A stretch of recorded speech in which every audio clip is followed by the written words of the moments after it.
O Universo Autoconsciente, Amit Goswami, capítulo 17. O Despertar de Budi. Em um dos Upanishads, encontramos as seguintes evocativas linhas. Duas aves unidas, sempre conhecidas pelo mesmo nome, agarram-se à mesma árvore. Uma delas come o doce fruto, a outra olha sem comer. Temos nessas palavras uma bela metáfora das duas extremidades do aspecto do self. Em uma, temos o ego clássico.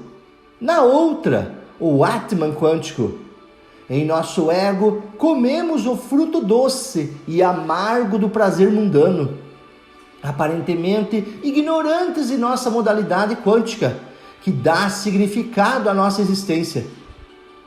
Externalizamos em atividades locais e perdemos-nos nas habituais dicotomias mundanas, prazer e dor, sucesso e fracasso, bem e mal. Pouca atenção damos às possibilidades disponíveis em nossa conexão interna não local, exceto, talvez, por uma ocasional sortida na criatividade e no amor conjugal. Quanto mais velhos ficamos, mais nos prendemos aos velhos costumes. De que modo mudar esse modus operandi e formular um programa individual para o desenvolvimento adulto?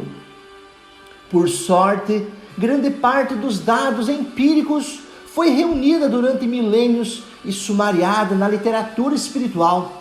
Antes de entrarmos na discussão dessas estratégias, porém, torna-se necessário compreender a metáfora das duas aves. São muitos os que pensam na jornada espiritual como análoga à escalada de montanhas e nos diferentes caminhos espirituais como trilhas pelas encostas. Nessa maneira de pensar, na metáfora, observa-se a tendência para pensar hierarquicamente e a supor que, desde que parece que estamos procurando alcançar uma meta, o cume da montanha, quanto mais perto estivermos do topo, melhor estaremos. Mais uma vez, somos colhidos da dicotomia superioridade e inferioridade do nível do ego. O oposto consiste em dizer, como o místico Krishnamurti, que a verdade é uma terra sem trilhas.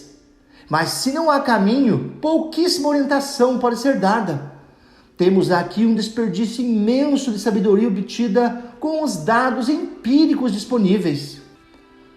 A Yudhishthira, um dos heróis do antigo épico indiano, o Mahabharata, foi feita sob ameaça de morte a seguinte pergunta: o que é religião? A resposta de Yudhishthira, que lhe salvou a vida, merece ser lembrada. Os mapas da religião estão ocultos na caverna, disse ele. O estudo dos costumes dos grandes homens e mulheres revela o caminho. Vamos, portanto, considerar caminhos como exemplos dos tipos de métodos que foram adotados no passado e ainda hoje são usados para mudar nossa identidade, no nível do ego, através de Budi, para chegar ao Atman. De acordo com o Bhagavad Gita, há 3 grandes sendas, todas elas denominadas Yoga. Yoga é uma palavra sânscrita que significa união. Etimologicamente, a palavra inglesa yoke, yugo, kanga tem a mesma origem. Temos aqui mais um significado das nossas duas aves metafóricas. As aves já estão unidas. O objetivo da yoga é reconhecer a união. O reconhecimento inicia a mudança de identidade. As 3 yogas enfatizadas no Gita são as seguintes. Número 1. Jnana Yoga, o caminho para iluminar o intelecto com a inteligência, Budi. Jnana, palavra sânscrita, significa conhecimento. Número 2. Karma Yoga, o caminho da ação do mundo. Karma é a palavra sânscrita que significa ação. Número 3. Bhakti Yoga, o caminho do amor. Bhakti é a palavra sânscrita para devoção, embora o espírito da palavra aproxime-se muito de amor. Essas 13 yogas não são absolutamente exclusivas do Gita ou da tradição hinduísta. O Jnana Yoga é muito popular no Zen budismo. O catolicismo tende a preferir o Karma Yoga, a capacidade de efetuar transformação através de ações conhecidas como sacramentos. E o protestantismo depende fortemente do caminho do amor. O amor da fé é retribuído pelo amor conhecido como graça, mas ninguém pode alcançar a graça através da ação. Jnana Yoga significa despertar a inteligência de Buddha, usando o intelecto. Mas o truque consiste em desencadear uma mudança nos contextos habituais em que trabalha o intelecto. O intelecto é uma caricatura hábil da criatividade. Envolve um reembaralhamento racionado de contextos conhecidos. É criatividade misturada com outros impulsos do ego, como o condicionamento e a libido. De que modo podemos estimular o intelecto para que compreenda uma nova autoidentidade? Se fizéssemos essa pergunta ao mestre Zen, ele poderia bater palmas e nos pedir que ouvíssemos o som produzido pelo som de uma única das palmas. O bater de palmas destina-se a sobressaltar a ave do Upanishad, perdida em ilusão, a fazê-la saltar, dar um salto quântico para concretizar sua união. O paradoxo é uma maneira muito eficaz para sacudir o intelecto paralisado. O indivíduo que pensa em um paradoxo entra em uma situação de dilema e tem que dar um salto para dele escapar. Essa técnica é comumente usada no Zen budismo. É muito grande a incompreensão sobre os koans do Zen. Frequentemente, eles parecem sem sentido. Certa vez, em uma festa, conheci uma pessoa que voltara recentemente do Japão, onde passara algum tempo em um mosteiro Zen. Ela apresentou o koan. Qual é o som de uma única palma da mão batendo palmas? Várias pessoas que se encontravam na festa ficaram frustradas, tentando resolver o enigma. Afinal de contas, como podemos bater palmas com uma única mão? Precisamos das duas mãos para fazer isso, não? Finalmente, a tal pessoa cedeu e demonstrou a solução que encontrara. Bateu com a mão em cima de uma mesa. Este era o som de uma única mão batendo. Todos da festa ficaram deliciados. É fácil considerar koans, como aconteceu com esse homem, como simples quebra-cabeça a solucionar intelectualmente. E eles podem, na verdade, divertir quando estudados racionalmente, porque se prestam a todos os tipos de possibilidades imaginativas. Essas soluções puramente intelectuais, contudo, não nos ajudam a erguer o véu que o ego representa. A função do koan é muito mais sutil. Se tentássemos a solução do koan acima, batendo na mesa, com o mestre Zen, ele poderia dizer: eu baterei em você 30 vezes, ou poderia fazer isso calado. Ou lhe darei uma pontuação de 20%, ou sair-se com alguma resposta igualmente superficial. Ele saberia que não entendemos o koan. Em nosso ego, queremos impacientes conhecer a resposta a que quebra-cabeças e paradoxos, em vez de compreender-lhes o significado. Nós mais intelectualizamos do que intuímos. A intelectualização apenas reforça a inércia do ego. Ela tem seu lugar, mas no momento certo, o intelecto tem que se render à ignorância, para que novo conhecimento possa penetrar. Esse ponto é exposto com grande força em uma história Zen. Um professor foi visitar um mestre. com a ideia de aprender alguma coisa sobre Zen. O mestre lhe perguntou se gostaria de tomar um pouco de chá. Enquanto ele preparava o chá, o professor começou a expor o que sabia de Zen. Preparado o chá, o mestre começou a vertê-lo na xícara do professor. A xícara encheu, mas o mestre continuou a servir. Mas a xícara está cheia, exclamou o professor. E assim está também sua mente com ideias sobre Zen, advertiu o mestre. O antropólogo Gregory Bateson notou a semelhança entre a técnica do koan e o dilema. O dilema neutraliza o ego ao paralisá-lo. O ego, self, não pode lidar com a oscilação nenhum vencedor de uma opção a outra em uma situação como a seguinte. Se você diz que esse cachorro é Buda, eu lhe darei um soco. Se disser que esse cachorro não é Buda, eu lhe darei um soco. E se não disser coisa alguma, eu lhe darei um soco. As condições imperativas que criam um dilema são que A. Duas pessoas estão envolvidas. E B. Há um laço entre elas que não pode ser rompido. Isto é, a situação é de tal natureza que o indivíduo no dilema renuncia temporariamente à autonomia do seu ego. Claro, logo que ocorre o salto para um novo contexto de vida, um evento denominado Satori, o trabalho do mestre é realizado e ele, carinhosamente, desata o dilema. O mestre Zen escolhe a mente raciocinante para um salto de catapulta, do dilema para a transcendência da identidade com o ego. Mestres das tradições cristã e sufista, em contraste, concentram-se na mente sensível com a injunção de amar sem esperar retorno. O ego, eu, em si, é tão incapaz de amar incondicionalmente quanto de solucionar um koan. Em ambos os casos, é a incerteza criativa que os mestres querem intensificar em seus alunos. Poderemos imaginar amar alguém por opção, não porque há possibilidade de satisfação do ego, não porque estamos apaixonados, não porque temos razões para amar. Este é o amor a partir do nível de Buddhi.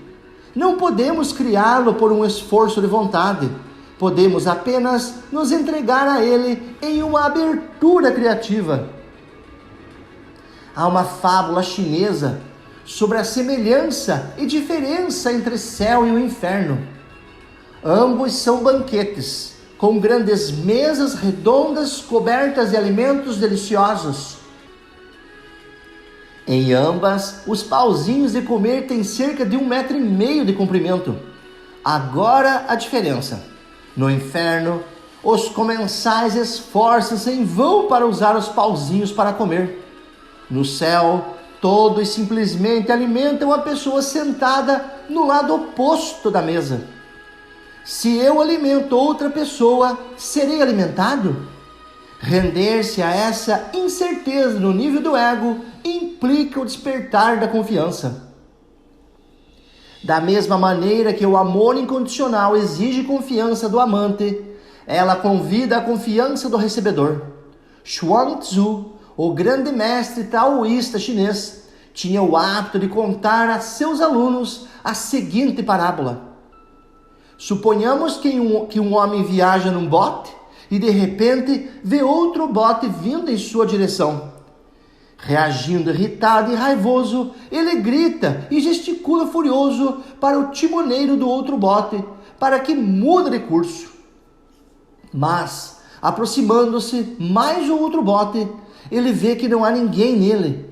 A raiva se dissipa e nesse momento ele mesmo se afasta do bote vazio. O que acontecerá? Perguntava Chuang-Tzu.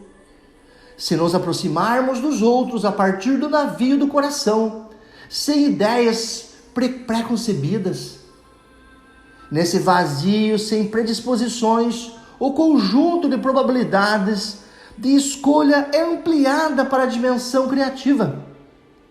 A onda quântica de nossa mente expande-se e está pronta para aceitar novas respostas. Eu não sou tangido pelo desejo para o amor, pela necessidade de segurança, pela imagem, mas sou livre para amar sem nenhuma razão. E é esse amor incondicional que vence nossa reatividade. Entre as 13 yogas enfatizadas pelo Bhagavad Gita, a Karma Yoga é simultaneamente a mais elementar e a mais difícil, mas é também a de necessidade mais urgente em nossa época, pois a ação correta é a meta final da Karma Yoga. Em nosso caminho para o ser exaltado, do qual a ação apropriada flui sem esforço, temos que adquirir grande desenvolvimento espiritual. O Gita sugere um método triplo gradual. O primeiro passo consiste em praticar a ação sem cobiçar um dado fruto.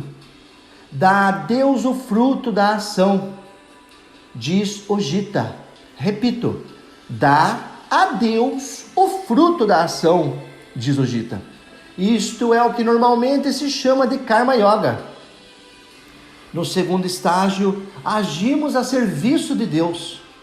Se perguntamos à Madre Teresa onde ela encontra resistência para servir, dia sim e no outro também, aos desassistidos em Calcutá e em todo o mundo, ela dirá: eu sirvo a Cristo servindo aos pobres. Ela diariamente encontra Cristo em seu trabalho, e isto lhe é suficiente. Esta é a Karma Yoga na qual o amor despertou. No estágio final, vivemos como instrumento da ação apropriada, e não como um sujeito que age sobre um objeto. Esta é a Karma Yoga no ponto da libertação. Embora o desenvolvimento espiritual ocorra em estágios, nenhum método se limita a um único estágio. Todas as 13 yogas, ação, amor e sabedoria, são empregadas simultaneamente em todos os estágios do autodesenvolvimento. No budismo, reconhecemos explicitamente essa natureza em espiral das diferentes yogas. Se estudamos a senda óctupla do Buda, encontraremos nela todos os 3 caminhos. Usamos-los juntos, cada caminho realçando o outro. Quanto mais agimos sem o fruto da ação, ou quanto mais meditamos, mais somos capazes de amar. Quanto mais amamos, mais madura se torna a nossa sabedoria. Quanto mais sábios somos, mais natural é a ação desinteressada. Notem que todos esses caminhos dependem de sabermos o que está acontecendo dentro e fora de nós. Essa percepção é tão crucial para todos os caminhos que quando Krishnamurti diz que não há caminho e nos recomenda apenas percepção, ele tem razão. Tudo o que precisamos é praticar esse estado de perceptividade que é a meditação. Jnana, despertando para a realidade. Quando ligamos o misticismo ao idealismo monista, no capítulo 4, introduzimos o conceito de consciência como fundamento do ser, Brahma. Ao explicarmos a cosmologia de como o Uno torna-se muitos, tornou-se claro que a consciência de Brahman surge codependentemente como o sujeito Atman, com objetos. Surgindo codependentemente, temos o conhecedor, o sujeito da experiência, o campo do conhecimento, percepção, e o conhecido, o objeto da experiência. Não há, contudo, nenhuma natureza de self, nenhuma existência independente no sujeito ou no objeto. A consciência é só ela, é a realidade. O problema consiste em como compreender essa realidade. Nesse particular, a linguagem é inadequada. Experimente, por exemplo, dizer: há apenas uma única consciência. Ótimo, até certo ponto, mas ao dizer uma única, já fizemos uma distinção, implicando sutilmente dualidade. Daí a bela frase de Shankara: o uno sem segundo. Melhor, mas não perfeita. Outro enfoque é dado pela piada. Quantos mestres zen são necessários para atarrachar uma lâmpada elétrica? Um único? E não um único. É muito difícil expressar a realidade no relativo em palavras relativas. Em seus trabalhos, que foram chamados de a primeira filosofia realmente pós-moderna, Jacques Derrida introduziu o conceito de desconstrução, isto é, solapar todos os conceitos metafísicos sobre realidade ao solapar o próprio significado dos conceitos em geral. Há milênios, o filósofo budista Nagarjuna sugeriu a mesma coisa. A sabedoria direta obtida pela prática intensa dessa desconstrução é o auge do Jnana Yoga. A física quântica da autorreferência fornece agora uma maneira adicional de pensar nesse imponderável, a hierarquia entrelaçada. Nada há manifesto antes que a consciência produza o colapso do objeto, percepção no espaço-tempo. Mas sem percepção, nenhum colapso, nenhuma opção de produzir um colapso. O que existe antes do colapso? A hierarquia entrelaçada, a oscilação infinita de respostas sim, não, nos permite experienciar o original, o som de uma única mão batendo, o que é a experiência do Atman, para transformar criativamente a compreensão intelectual da metafísica idealista na verdade realizada. Temos que entrar fundo na questão, certificarmos de nossa coragem, despertarmos nosso coração. Disse o filósofo místico Franklin Merrill Wolff: a substancialidade é inversamente proporcional à ponderabilidade. Esta é a indicação-chave da Jnana Yoga. Quanto mais imponderável é, mais substancial também. Siga o pensamento até profundezas cada vez mais sutis. Nessa ocasião, o resultado é um despertar que leva ao nível Buda, da identidade com o Self. No caso da maioria das pessoas, exceto no caso de um ou outro cientista ou filósofo rigorosamente treinados, o Jnana Yoga pode parecer difícil demais. Por sorte, os dois outros métodos, a Karma Yoga e a Bhakti Yoga, são mais acessíveis a muitas pessoas. Meditação. De acordo com numerosos filósofos, só há um método de criatividade interna, a meditação, que é aprender a dar atenção, a ser desapegado e agir como testemunha do melodrama contínuo dos padrões de pensamento. Para romper com a existência do nível do ego, precisamos identificar com certa precisão o que está acontecendo em nossa vida diária. Reconhecer, talvez dolorosamente, como o nosso apego aos hábitos nos manobra. Ou, para abrir-se para o amor, podemos focalizar a atenção em nossos relacionamentos com o mundo. Ou, quem sabe, poderemos querer contemplar a realidade. Todas essas técnicas requerem prática básica em sermos atentos e desapegados. A meditação nos ensina isso. Entre as muitas formas de meditação, a mais comum é praticada sentado. Se mantermos a atenção na respiração com os olhos fechados ou abertos, na chama de uma vela ou no som de um mantra, em geral cantando com os olhos cerrados, ou em qualquer objeto, estaremos praticando meditação com concentração. Nessa prática, em todas as ocasiões em que a atenção vagueia e surgem pensamentos, como invariavelmente acontece, gentil e persistentemente, trazemos a atenção de volta ao foco, mantendo unidirecionalidade para transcender o pensamento, para mudá-lo do primeiro para o segundo plano da percepção. Em outra forma, denominada meditação de percepção, o próprio pensamento, na verdade, todo o campo da percepção torna-se o objeto. O princípio em jogo aqui é que, se permitirmos que a atenção observe livremente o fluxo de pensamentos, sem fixar-se em qualquer pensamento particular, ele permanecerá em estado de repouso, no tocante ao desfile dos pensamentos. Esta forma de meditação pode nos permitir uma visão desapegada, objetiva, de nossos padrões de pensamento que, eventualmente, nos permitirá transcendê-los. A diferença entre concentração e meditação de percepção pode ser compreendida invocando para o pensamento o princípio da incerteza. Quando pensamos em nossa maneira de pensar, o pensamento individual, a posição, o fluxo de pensamento, o momentum, torna-se vago ou incerto.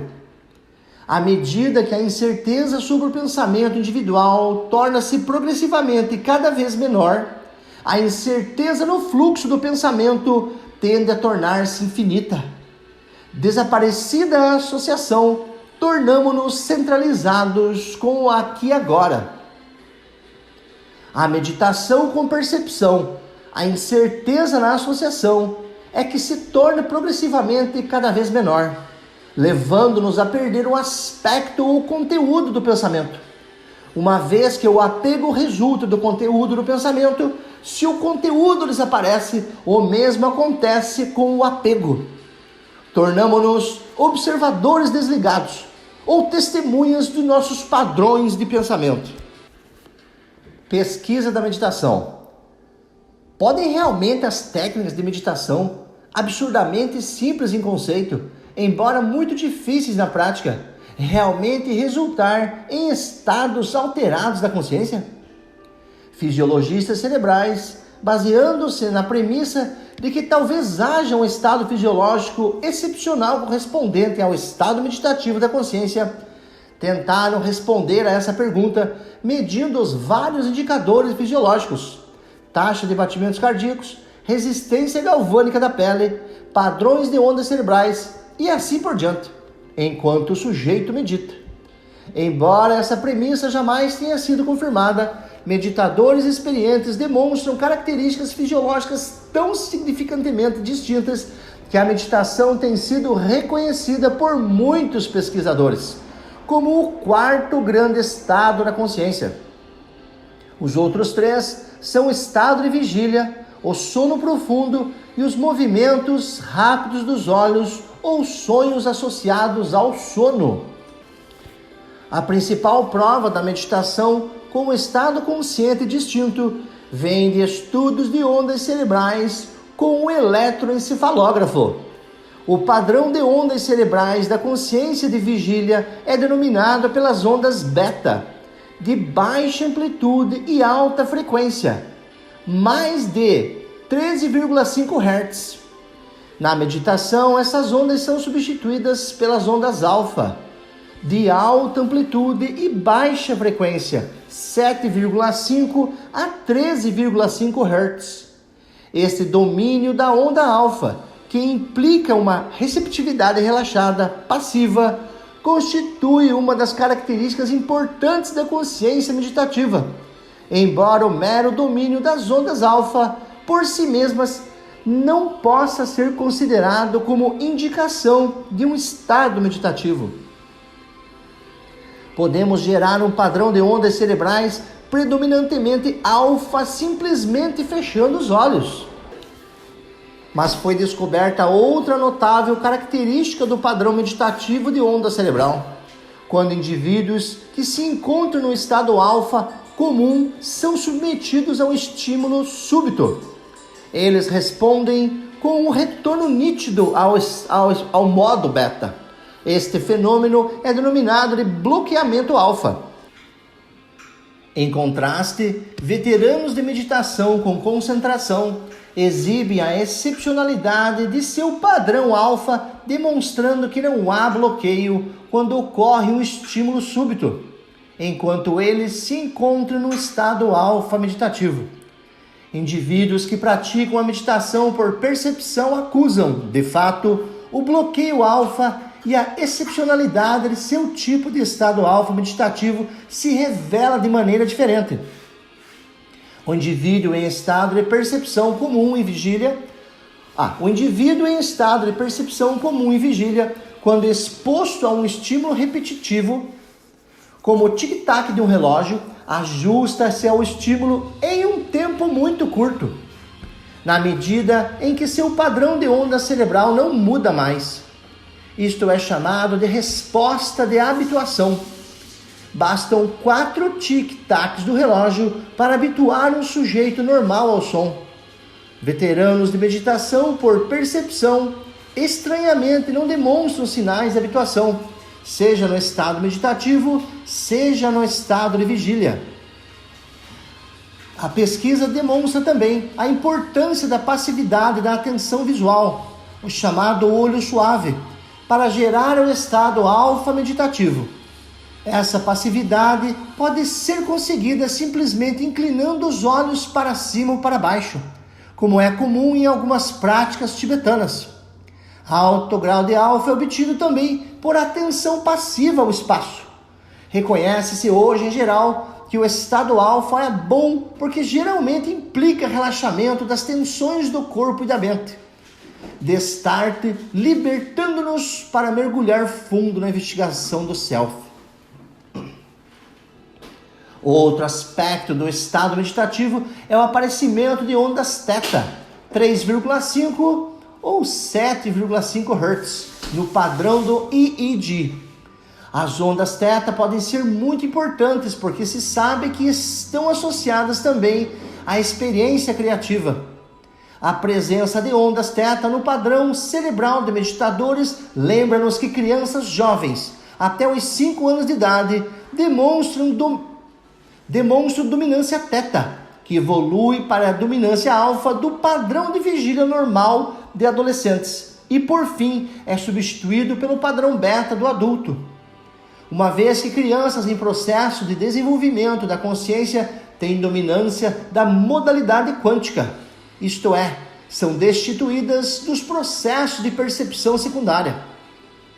Podemos especular que as ondas θ caracterizam, de alguma maneira, os processos primários da modalidade quântica no cérebro-mente.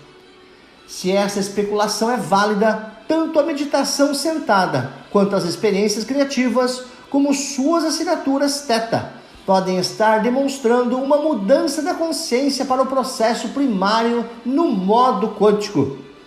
As pesquisas correntes sobre a atenção estão nos fornecendo indicações de como funciona a meditação com mantras e com concentração.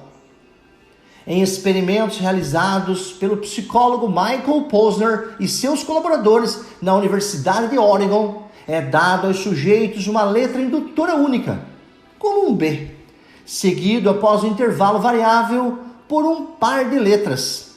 Em alguns experimentos, os sujeitos são solicitados a prestar atenção à letra indutora. Em outros, não. Os sujeitos respondem sim ou não, dependendo de se os pares de letras consistem de letras idênticas como B. E é medido o tempo de reação necessário para uma resposta.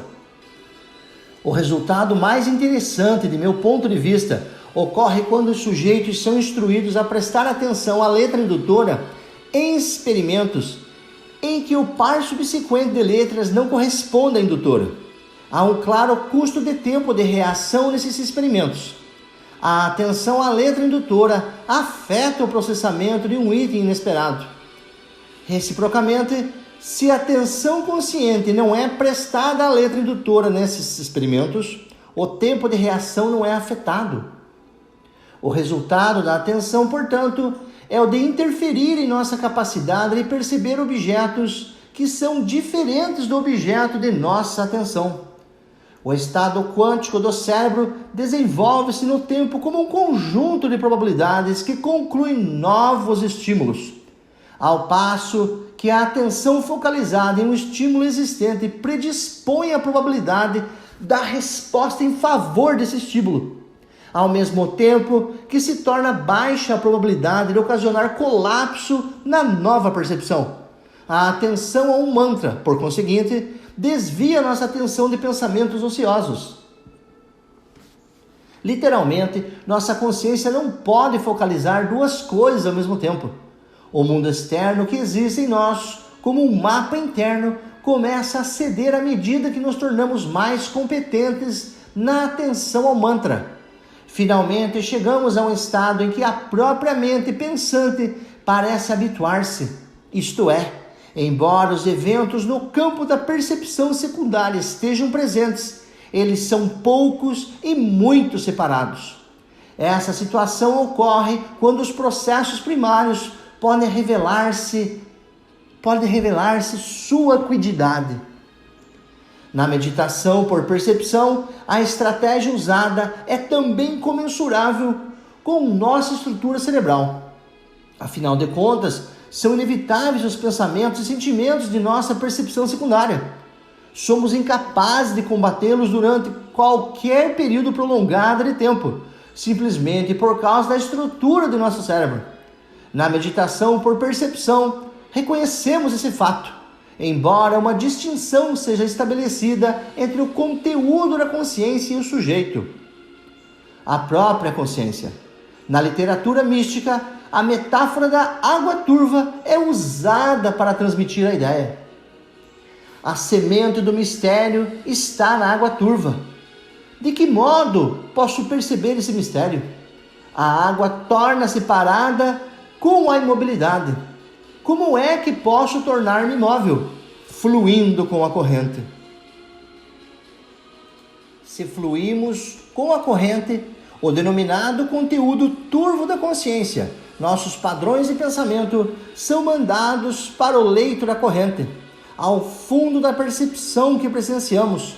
Usando essa estratégia, podemos nos tornar testemunhas durante períodos cada vez mais longos de tempo, porque não estamos mais interferindo nas experiências de percepção secundária através da introspecção. Este fato nos permite experimentar a acuidade, ou estado de self, da consciência espectadora. Dessa maneira, tanto na meditação por concentração, quanto por percepção, a acuidade da experiência é notável, porque ela nos dá um vislumbre de uma consciência primária que está além dos murmúrios do ego secundário. A consciência além do pensamento e em acréscimo ao pensamento além do ego. A vivência dessa consciência primária interna pode ser aumentada com a prática. Liberdade na meditação Karma Yoga. O caminho da ação Karma Yoga começa com a prática de aprender a agir sem apego ao fruto da ação. O ego quer o fruto. Este é o motivo por que o sistema de recompensa-punição aparece de forma tão geral em todas as culturas. Renunciar ao fruto da ação é heresia para o ego dominado pelo hábito e, por causa da renúncia às sanções envolvidas para as figuras de autoridade. A senda da Karma Yoga, portanto, implica renunciar às recompensas e castigos que nos condicionam o comportamento. Mas, como romper com esse condicionamento? A resposta é através da meditação, que faz parte integral da Karma Yoga. Quando começamos a meditar, a probabilidade é que não aconteça muita coisa. Nesse período inicial, é um desafio permanecermos sentados durante 20 ou 30 minutos, o que exige autêntica disciplina. No meu próprio caso, meses se passaram antes que eu notasse alguma coisa. Meg e eu começamos nosso casamento com o compromisso de abrir a comunicação. Em termos que nada tem de gloriosos, isso significou, em nosso caso, que brigamos muito nos primeiros anos. Após uma briga, eu geralmente sofria com pensamentos negativos dominados por trocas compensatórias e reforços. Vou mostrar a ela e tudo mais. Depois de meditar durante uns 3 meses, fiquei perturbado certo dia após uma briga, mas, ainda assim, notei que estavam ausentes os habituais pensamentos negativos sobre minha esposa. Alguma coisa havia desaparecido? Em outra ocasião, pouco depois, eu estava tendo uma calorosa discussão com meu enteado adolescente, que é também uma pessoa muito lógica como eu. E todos sabemos como a lógica é irritante durante uma guerra de temperamentos. Eu estava zangado, mas, de repente, notei que a raiva estava na superfície. Por dentro, eu estava apreciando a competência dele em reagir. Eu tinha a opção de reagir iradamente ou desfrutar a situação. E estava exercendo minha opção de dizer não à reatividade habitual. No início, exercia apenas internamente, mas no fim, ela se tornou manifesta também em meus atos externos. Incidentes como esses são realmente muito comuns e podem encorajar-nos durante os primeiros cruciais meses de prática. Mais importante ainda, eles nos mostram que a meditação pode ajudar-nos a ver os padrões do ego. Alguns deles podem mesmo sumir. Pat Carrington, em seu livro Freedom in Meditation, conta como um dos seus clientes deixou de fumar. Viajando em um avião, ele aproveitou a oportunidade para meditar e teve a impressão de que ouvia sua própria voz dizendo: esvazie-se de seus desejos. Esta frase, bastante misteriosa, foi seguida por uma experiência de exultação e de outras palavras. Eu posso fumar um cigarro, se quiser, mas não tenho que fumar. Nosso objetivo na meditação é reduzir nossa probabilidade de quase 100% de uma resposta fixa a um estímulo condicionado. Eu, por exemplo, tenho o desejo de fumar. O ego tem 2 respostas. Tenho que fumar porque e seu oposto polar. Não devo fumar porque a meditação quebra o monopólio dessas respostas e abre um hiato. Nesse ato nasce a resposta criativa à historinha acima. Opto por fumar ou não fumar. Só quando esse pensamento surge criativamente é que pode ocorrer a mudança radical de fumante para não fumante. Um evento como esse torna-se possível quando a nossa prática é intensa e persistente. O importante é não isolarmos a meditação do resto de nossa vida, mas permitir que ela transforme nossos atos. Descobriremos que isso não é tão fácil quanto parece. O ego está bem defendido contra a mudança. O psicólogo Richard Alpert Ram-Dass falou de uma ocasião em que ele e alguns amigos haviam justamente terminado uma meditação em grupo. Todos ali estavam supostamente se sentindo contentes, quando um dos meditadores, querendo guardar o bolo e comê-lo também, disse: isso foi o máximo. Agora podemos sair para uma cervejinha e uma pizza. É realmente um desafio renunciar a esses padrões tão categorizantes.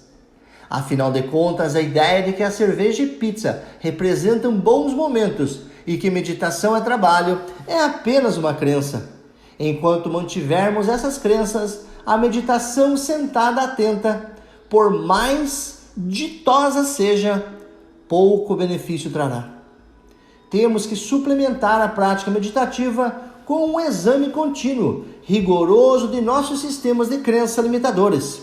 A ideia é praticar no espírito de Mahatma Gandhi, não nos apegando a quaisquer crenças que não vivenciemos plenamente.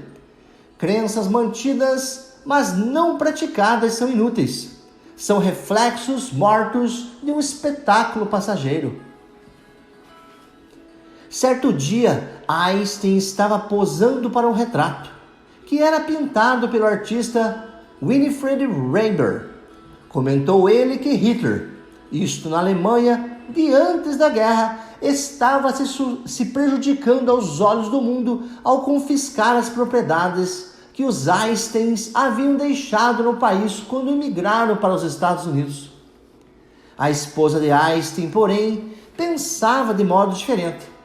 Ela se lembrava carinhosamente dos tesouros pessoais que desfrutara na Alemanha e lamentava que ali tivessem tão pouco. Ela sentia falta da prataria, das toalhas de linho, dos tapetes, dos livros e da velha louça de Meissen de sua avó. Ela era apegada a essas coisas, mas elas não eram apegadas a você, gracejou Einstein. O importante é o seguinte: nossos pensamentos, nossas crenças não são apegados a nós. Eles somem se não nos grudamos neles. Recentemente, o filme Gandhi varreu o mundo com uma nuvem de inspiração. Tenho esperança de que a mensagem de Gandhi tenha sido recebida por um número substancial de pessoas. Ele costumava dizer: minha vida é minha mensagem. Ele vivia suas crenças. A crença não vivida é uma mala vazia. O objetivo da meditação é ajudar-nos a alijar as malas para podermos viver livremente. Certa vez, em um seminário, alguém me perguntou como eu podia pregar o abandono desse sistema de crenças enquanto, ao mesmo tempo, contribuía para criar uma nova ciência idealista que, em certo sentido, era um desses sistemas. Era uma pergunta legítima, a qual respondo no espírito de Gandhi. Não transforme a nova ciência em um novo sistema de crença. Use-a, ou a filosofia do idealismo monista, ou qualquer um dos ensinamentos das grandes tradições, que descartam os sistemas de crença existentes que meramente nos agrilham a mente e o coração. Se você dispõe dos recursos apropriados, junte-se às atividades da nova ciência, em apoio de uma vida esclarecida. Neste caso, a ciência será sua sadhana, prática, como é para mim. Mas se a ciência não é seu meio, e se estiver comprometido com a mudança radical, descubra seu próprio caminho. Siga o caminho que lhe aponta o coração. Não apanhe as malas de ninguém, ou descobrirá como será pesada a jornada espiritual sob esse peso. A experiência da criatividade interna. O poeta Rabindranath Tagore escreveu: semelhante a uma joia, o imortal não se jacta do número de anos, mas do ponto cintilante de seu momento. O segredo da imortalidade consiste em viver o momento presente, no aqui e agora. O aqui e agora é eterno. Tal como poetas que vislumbram a imortalidade, mestres de criatividade interna falam constantemente sobre a importância de experienciar o aqui e agora. Mas exatamente o que devemos entender por aqui e agora? A maioria de nós não pode aprender, mesmo intelectualmente, exceto com uma abstração tornada aceitável pela eliminação de sua secura. O significado da expressão, quanto mais a experiência desse estado de centragem no presente. Não podemos, por esforço de vontade, transformar no aqui e agora a vida habitual, mas podemos cultivar condições que permitem que surja esse tipo de vida, com a prática meditativa, sentando-nos e repetindo um mantra, ou praticando a meditação por percepção sem escolha, podemos imergir nela. O mantra pode levar-nos ao aqui e agora, ao privar nossos sentidos de qualquer outro estímulo, exceto ele mesmo, libertando-nos para estabelecer um novo relacionamento com a realidade. O aqui e agora é denominado samadhi, quando há absorção completa no objeto da meditação. O sujeito recua para o mero subentendido. Nos samadhis mais elevados, a essência do objeto é penetrada e, eventualmente, o objeto é visto em sua quididade, em sua identidade, com o todo da consciência. Esta experiência é denominada também de não-self, porque não há um self particular em parte alguma. Os zen budistas chamam-na de satori, marcado por uma percepção vívida da quididade, de um objeto. Alguns a chamam de gnose ou iluminação. O estado de samadhi ou de satori faz-se acompanhar de um sentimento de intensa alegria. Uma esperança algo diferente de eternidade ocorre quando alcançamos através da meditação o estado de observação perfeita. Os objetos surgem e desaparecem de nossa percepção, mas a observação é inteiramente desapegada, sem julgamentos. A experiência produz o mesmo efeito, alegria, como consequência. Claro, a força criativa da experiência é manifestada apenas quando nos tornamos, enfim, capazes de levar a perspectiva da testemunha para a vida diária. A alegria das experiências meditativas é a alegria original da consciência em sua forma pura. Segundo a filosofia indiana Brahma, o fundamento do ser manifesta-se como Sati Chidananda, expressão em que Sat significa experiência, Chit significa consciência e Ananda, alegria. Tudo que se manifesta no espaço-tempo é Sat. Coisas existem. Em contraste, a consciência do Self é muito especial. Ela precisa de um cérebro-mente para se manifestar. A alegria é ainda mais especial. É preciso que o Self, após o desenvolvimento do ego, reconheça que está experienciando alguma coisa muito maior do que o Self individual. Este reconhecimento gera alegria. A alegria do vislumbre de quem realmente somos. Algumas tradições denominam também de iluminação essa experiência de criatividade interna. Há alguma propriedade nesse nome. No ego, tendemos a nos identificar com o cérebro-mente. No samadhi, reconhecemos que nossa identidade está na luz da consciência que nos permeia e permeia toda a existência. O ego não tem substância. Infelizmente, a palavra iluminação cria também muita confusão. Numerosas pessoas conhecem a experiência de iluminação como uma vitória. Agora alcancei a iluminação. Embora a experiência tenha aberto a porta para a mudança da identidade do Self, a tendência no nível do ego continua e a orientação para a vitória pode prejudicar a transformação completa. A experiência em si, porém, é apenas o patamar para essa transformação potencial. O ato criativo é incompleto sem um produto e a criatividade interna não constitui exceção. Após a experiência Aha do Samadhi ou do Satori, ou de observação perfeita, a prática disciplinada continua sendo necessária para traduzir o despertar de Buddha em ação no mundo. O despertar do amor, Bhakti Yoga. No Bhagavad Gita, Krishna faz um comentário altamente revelador para Arjuna. Arjuna diz ele: vou lhe contar o segredo de todos os segredos, o caminho mais direto para despertar Buddha. Ele consiste em praticar ver Brahman. Nesse contexto, traduza Brahman como Deus. Em tudo e em todos, e em ser e em servir a Brahman como devoto. Não há necessidade de lutar com formas sutis de sabedoria discursiva.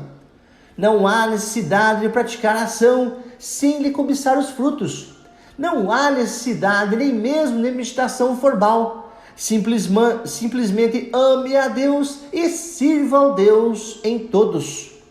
Isto se parece um pouco com a carta no jogo de Monopólio, que diz: siga diretamente para a calçada de tábuas. Claro, aqui também há sutileza. O que significa amar a Deus? Numerosas pessoas entendem mal essa injunção.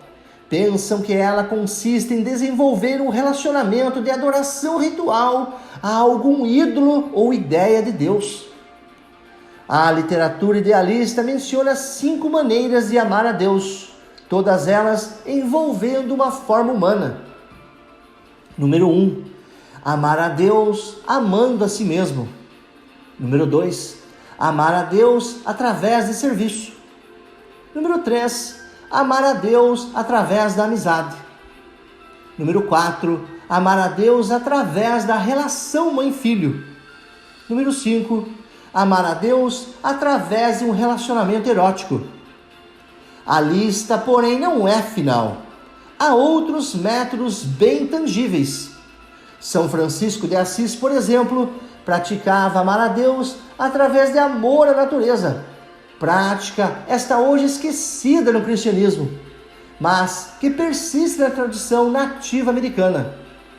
Imagine só que a ressurreição essa prática não traria as nossas causas ambientais. O que tentamos fazer no método do amor é, em primeiro lugar, escapar do domínio da localidade em nosso relacionamento, com a consciência não local. Com certeza, em todo relacionamento humano, a localidade domina. Nós nos comunicamos através da vista, som, olfato, toque e sabor, as experiências sensoriais comuns. Mas estes não são os únicos meios de comunicação. Se fossem, é duvidoso que pudéssemos nos comunicar expressivamente com os demais. Por isso, praticamos devoção ao espírito do relacionamento, renunciando a uma marcação legalista de torná-la da cá em nossos contatos com os demais. Em segundo, conforme mencionado antes, o ego torna-se um inverso solipsístico para cada um de nós, uma cela fechada de prisão na qual só eu e meus prolongamentos somos reais. Os demais têm que me acatar minha cultura, minha raça e assim por diante, para serem aceitáveis em meu universo. Desenvolver relacionamentos altruístas de amor é uma maneira, talvez a mais direta, para romper o solipsismo do ego. O ego ama a si mesmo, tanto na verdade que quer ser imortal. Essa busca da imortalidade manifesta-se no Ocidente na luta por fama e poder. No Oriente, levou a ideia da reencarnação da alma individual. Poderá esse amor do ego transformar-se em um amor de Atman, o self interno quântico? Temos que descobrir uma imortalidade diferente, através do amor, através de perdão, paciente do self e dos demais. Focalizamos-nos no aspecto permanente de nós mesmos com uma maneira de transcender o ego transitório. Esse método é denominado Santa em sânscrito e significa passivo. Ele tem sido prática comum em numerosas comunidades contemplativas cristãs. As outras 4 vias da lista acima implicam participação ativa nos relacionamentos com os demais.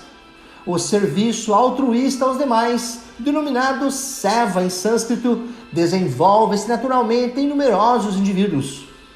Fato este que deixa confusos os proponentes da ideia do gênio egoísta, que acreditam que altruísmo é possível apenas se há uma herança genética comum entre as pessoas envolvidas. A seva é a prática de Madre Teresa, que serve os pobres como expressão de seu amor por Cristo. E que gloriosa expressão essa! Serviço implica sacrifício nas necessidades e desejos egoístas, o que é um insulto direto ao solipsismo do ego. Quando o amor irrompe, este fato assinala o despertar da compaixão, e a compaixão é o ingrediente básico da prática do Zen Soto.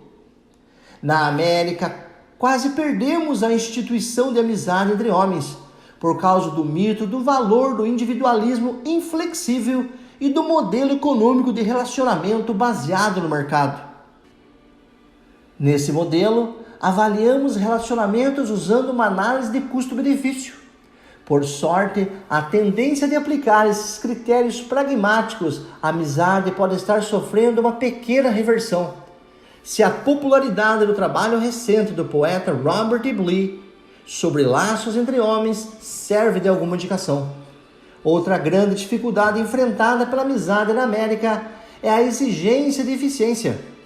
A amizade nem sempre é eficiente.